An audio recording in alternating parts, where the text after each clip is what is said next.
అమ్మవారికి ఇద్దరు స్నేహితురాలు, వన్నిని ఇంకా డాకిని. వాళ్ళ స్నానాలన్నీ చేస్తున్నారు. అంటే వన్నిని ఇంకా డాకిని వీళ్ళిద్దరికి ఒక కడుపులో ఒక నొప్పి వస్తుంది. వాళ్ళకి ఏంటంటే ఇంతవరకు రాలే, దాన్ని ఆకలి అంటారు ఆ నొప్పికి. వాళ్ళు ఏందబ్బా నాకు కడుపులో ఫుల్ నొప్పి అవుతుంది అమ్మ అని చెప్తారు.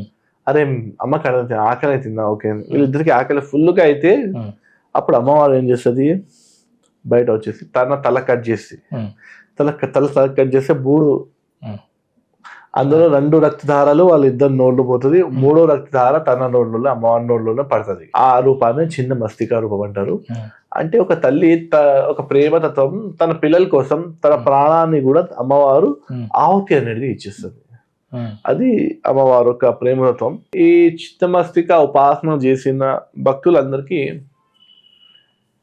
చిన్న మస్తిక ఏం చేస్తుంది, ఆమె బ్యాలెన్సింగ్ గాడ్ అనమాట. బ్యాలెన్స్ ఈ లోకానికి ఆ లోకానికి ఇంకా మధ్యలో ఉన్న లోకానికి మూడింటికి బ్యాలెన్స్ చేస్తే సేమ్ చిన్న మస్తిక ఒక భక్తులు ఎవరైతే ఉంటే వాళ్ళకి ఆమె ఆ రకంగానే బ్యాలెన్స్ చేస్తుంది. ఈ పాజిటివ్ అయినా నెగిటివ్ అయినా ఏదైనా అన్ని బ్యాలెన్స్ చేసుకుంటూ ఆయనకి ఎలా అది అందాలి ఆయనకి అలా అందించుతూ చేస్తుంది అనమాట.